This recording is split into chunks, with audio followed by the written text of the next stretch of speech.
Terdengar bunyi bel yang sangat nyaring di setiap sudut ruangan dan menandakan waktu istirahat. Siswa-siswi SD Negeri 1 Pelita berhamburan keluar kelas, sekedar untuk beristirahat di kantin, bermain bersama teman-teman, dan sekedar mengerjakan tugas di perpustakaan. Terlihat 3 sejoli yang sedang asik berunding tentang pelajaran yang baru selesai dibahas oleh guru, yaitu terdapat Cika, Dea, dan Ica. Mereka berencana untuk mengerjakan tugasnya di luar sekolah. Akan tetapi, mereka bingung mau mengerjakannya di rumah siapa. Gimana kalau kita buat tugasnya di rumah Ajeng saja? Cika berpendapat. Akhirnya mereka setuju untuk mengerjakan tugas di rumah Ajeng.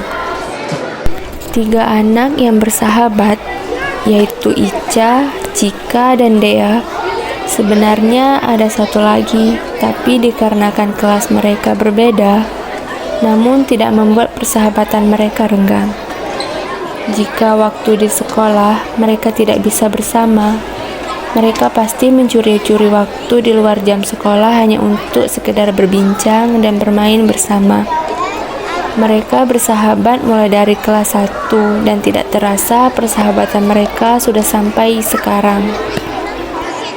Setelah mereka memutuskan untuk pergi ke kantin untuk beristirahat, kebiasaan seorang anak pasti selalu bercerita.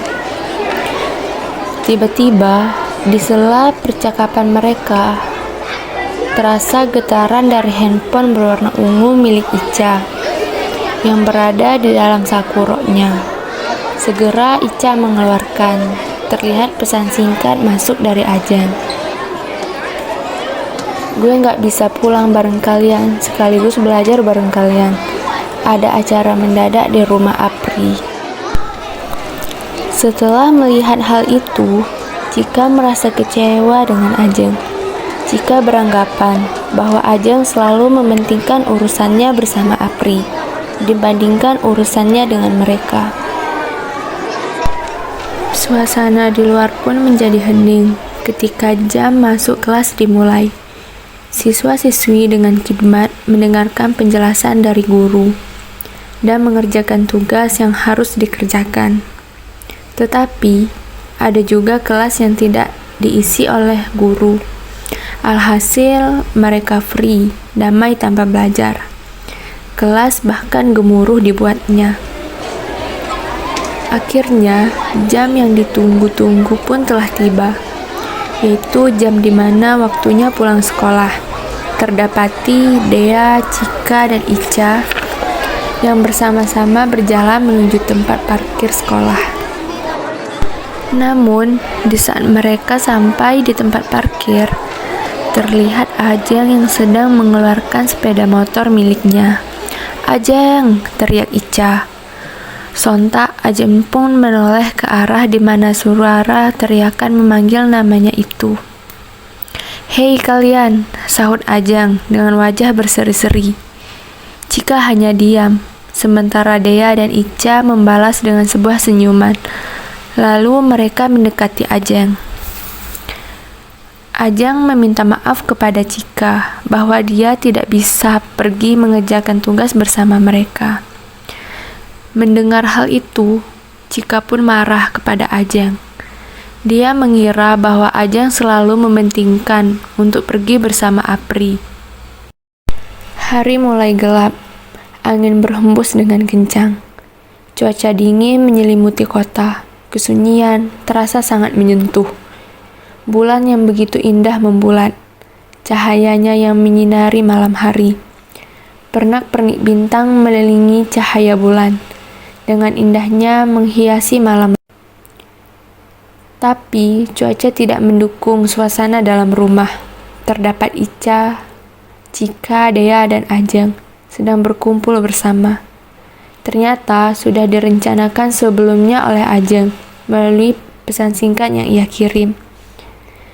Ajeng yang biasanya selalu tertawa, bahkan sangat mewarnai suasana jika bersama dengan ketiga sahabatnya, kini memulai dengan serius dalam pembicaraan. Oke, langsung aja gue mau kalian renungi apa yang gue bicarain. Kita tuh udah sahabatan dari kelas 1, udah lama dan bukan waktu yang singkat. Dan sekarang gue ngerasa banyak masalah. Semuanya perlahan-lahan berbeda. Menurut gue, kita gak sekompak dan sesolid dulu. Mana sahabat-sahabat yang selalu ngerti, mana jelas Ajeng.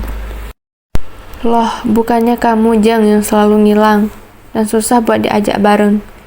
Gimana mau solid, kamu aja gitu, selalu saja sama Apri. Tunggas Cika, dan perdebatan pun dimulai.